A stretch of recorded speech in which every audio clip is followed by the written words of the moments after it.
Good morning, miners. And welcome back to anyone else who may be listening. I'm Nathan Asbell, a counselor at Student Wellbeing. And I'm Amber Johnston, also a counselor at Student Wellbeing. And it's time for your morning cup of joe.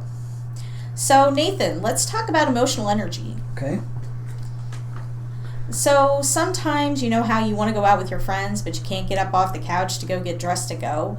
Or you find that you can't play your favorite video game because let alone get your homework done because you just can't seem to find the energy to do it. And so you just lay in your bed and scroll or binge your favorite TV show? Absolutely, I've been there before. In fact, my favorite show to scroll and binge is The Mentalist and Psych. And so sometimes I'll watch old episodes of Firefly, but I think we've all been there. Trying to go on a date, trying to find something to do, just don't have the energy to get out of bed. Right. And some days you even wake up and feel super motivated and you make all the lists and you plan to do all the things and you feel like you finally have everything together, and then the next day you wake up and you don't even have the energy to get out of your pajamas. It's kind of like the rug's been pulled out from under you. Right. Have you ever wondered why that was? Yes, I have wondered why that was. Sometimes that happens to me. Sometimes I see it happens to my kids. But for them it's more about going to high school and middle school and elementary school, and they just don't want to go there and be involved in all the stuff at school. Or sometimes it's about something they have to do that they just don't want to do or deal with. Right. Well, when we go to do anything, we use energy to do it. We have physical energy and we have emotional energy, and it takes both in order to be able to do things. Right. Physical energy is the energy that you have to stay awake, to run, and to physically do things. And emotional energy is the energy required mentally and emotionally for you to be able to do tasks. So, Nathan, have you ever played D&D? I have. I love D&D, 5th edition and Pathfinder. Well, let's explain it in D&D terms. So every day when you wake up, you have a certain number of spell slots for your character. Character being you. Right. So when I wake up as a wizard, I have only a certain number of spell slots. Okay, yeah, and I have to prepare my spells for the day, make my lists, right, get my things together, and I only have a certain number of spells to use in a day. That makes sense. Right, and different character types have different numbers of spells that they start with every day. But you get the general idea. But when you cast a spell, or in this case, we're using spells to substitute for tasks, it fills that slot, and you can't use it anymore. And you can't use it anymore until you rest again, right? Rest or do something that recharges your spell slot. Yeah, absolutely. Right. So imagine this. If you've got higher level spell slots, then you can use those to cast lower level spells, right? Yeah, and it magnifies those lower level spells, but yes. So higher level spell slot. Yeah, that makes sense. But you can't use a low level spell slot to cast a higher level spell, right? Right. Yeah, you can't use a cantrip, which is a 0 level spell, to cast dimensional doors, something like that, where you teleport, things like that. Yeah, that makes sense. Exactly. So let's break it down. Let's say that you have 2 level 3 slots and 3 level 2 slots and 4 level 1 slots. Everything that you do in that day costs spells. So that day you have to write a paper, you've got to get dressed, you want to go to the gym, your friends want to go and hang out, you've got class, and you've got all these things to do, but you only have those spells to do it with. Right. And that relates perfectly to the minor population here of students. But, just looking at my own personal life, getting up, getting dressed, taking care of making sure my kids get to school, making sure that I'm here to work, making sure that I'm, wearing a shirt when I get to work, all these different things, right? 'Cause some days, I swear, my head's not screwed on straight. But yeah, all the things we have to do in a day. Maybe I have a presentation or a major project or a podcast to attempt to build. And so all of these things take up, quite a bit of emotional energy, and I can see where you compare those to spell slots. Mm-hmm. So when we try to cast these spells, we have certain ones that are cantrip spells or the 0 cost spells. And when our mental health is good, we have lots of those. They're the things we do without even thinking about it. But when our mental health is low and when our mental energy is low, then those cantrip spells can increase in cost. And suddenly, what used to be a 0 level spell and didn't cost anything is now all of a sudden of a level 2 or 3 level spell. Right, so something simple like smiling. Something that feels like a level 0 spell for most people most days.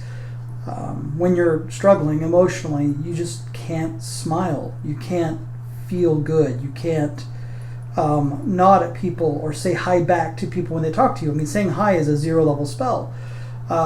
It's really difficult to do those very basic things that just are free. And it seems like that most days.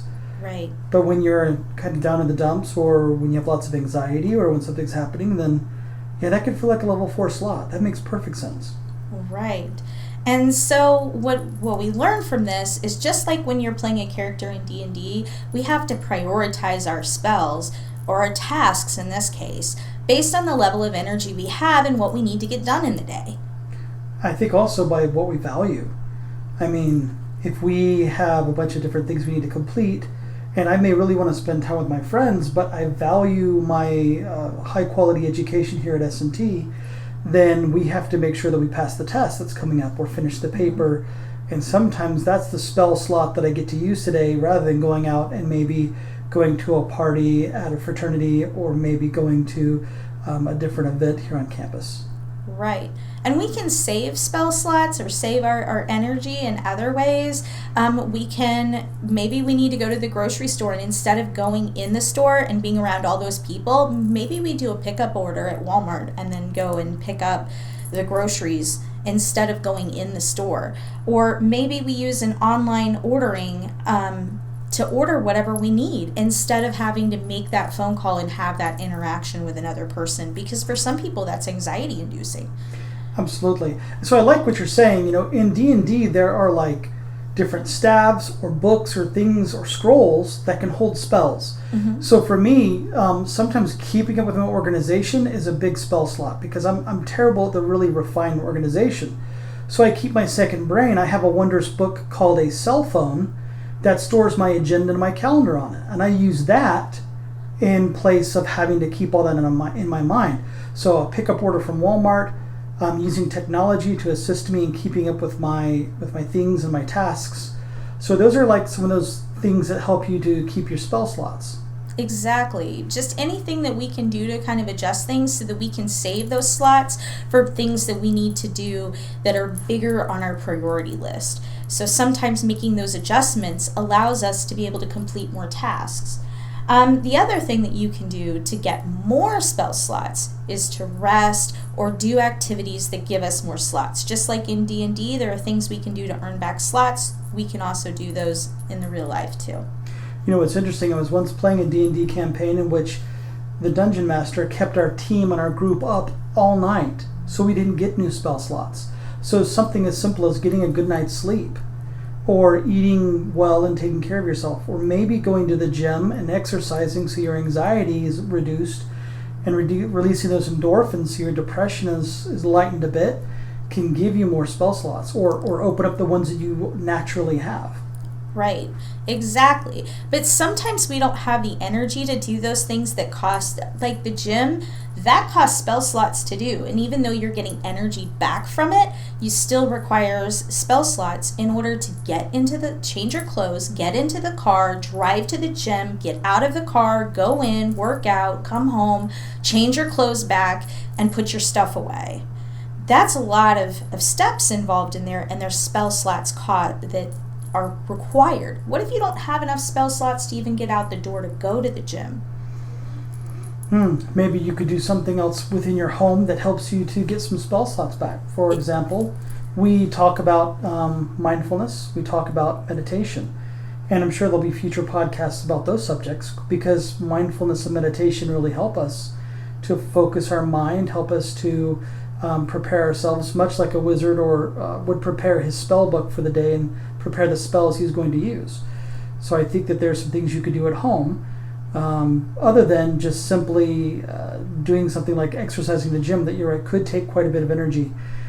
I think sometimes also it's important to find ways in which maybe you could cast a multi-spell. I don't know if that's such a thing in D&D. I haven't seen one, but for example, I need to exercise, but I also need to hang out with my friends. Maybe I could play a pickup game of ball with my friends.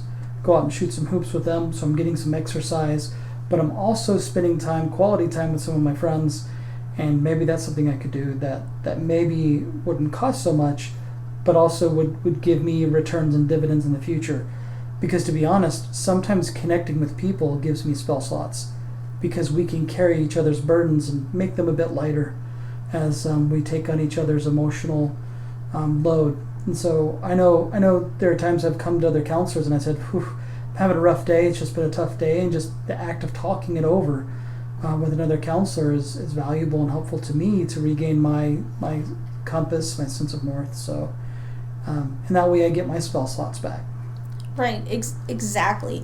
And there are things that we can do, like let's say you don't have the energy to go out and hang out with your friends. Maybe your social anxiety is high, or maybe you don't have the energy to do something physical, because just like we can vary, spells can be different, we can be kind of burnt out in one area, and maybe we don't have the energy to do a given task. That's why it's always great to have a big variety of things that we can pull from, and we should make sure to have things that are low energy and things that are high energy. So we want things on there that are low level spells or low level tasks on there, as well as those like the gym that are higher level for when we have more energy, because the returns on those are going to be so much bigger. But those low level things like coloring, putting together puzzles, mindfulness, like you mentioned, those things, even though they're small and they don't have huge returns coming back, they're low cost and they're an easy way to increase our base spells for the next day. Right. You know, one of the things I loved doing growing up whenever I felt bad was to sit down and play with Legos. And man, I wish my brother didn't have all my Legos, because I would play with Legos with my kids. I know I bought my son an X-Wing fighter the other day, Star Wars, and we put it together, and it was quite a fun experience, just being able to put things together. We also put together a Lego Harry Potter castle. That's low energy, but it's something that takes my mind, allows it to rest, allows me to get some spell slots back. Also something I think like playing with kinetic sand. I sit there and play with kinetic sand with my youngest son, and I like to make cubes and shapes out of it, and he's building a fort for protecting from bad guys that are trying to get in and break in, evil dinosaurs and airplanes and such. So I think it's really those simple things that we can do, playing with maybe some Play-Doh or kinetic sand, or maybe it's some coloring, maybe it's just sitting there, maybe it's reading a book, right. Maybe it's something along those lines. And I think that when we find those low-level things that we can do, I think it really helps out with that energy. And when our level is the super lowest, like when we can't even get out of bed and manage to do anything, sometimes doing something as simple as getting out of bed and at least changing our pajamas, if we can't get the energy to get in the shower, at least changing our pajamas will increase our spell slots for the next day. It will make us feel better. Just those simple acts. They found during COVID, when everybody was kind of sitting at home and they weren't going to work every day, there was a huge outbreak of anxiety and depression amongst people. And they found that people who got up and got dressed like they were going to go to work, even if they were still working from home and they weren't leaving, they found that their mental energy and their ability, their focus and their depression decreased, and all the other stuff increased. And so they were able to go out and have more energy and be more social online and through other methods than they otherwise would have been. They weren't completely held hostage. So to kind of sum up what we've talked about, the biggest thing that we need to deal with this is self-care, right? Yes, I think that's right. And self-care comes in the form of high energy activities and low energy activities. Low energy activities are the things that require little investment but have smaller rewards, and high energy, like going to the gym, has a high investment but also has a high reward to it. Right. And I think that developing your sense of hobbies, the things that you like to do, knowing yourself a bit, what works for you, what doesn't, to increase your energy for the day, to give yourself more spell slots is important. So don't be afraid to experiment. Don't be afraid to try. here at S&T we do experiment, and that's something that a little research on yourself would be very beneficial for. Okay. Well, thank you for joining us, and we hope to see you next time. Have a great day.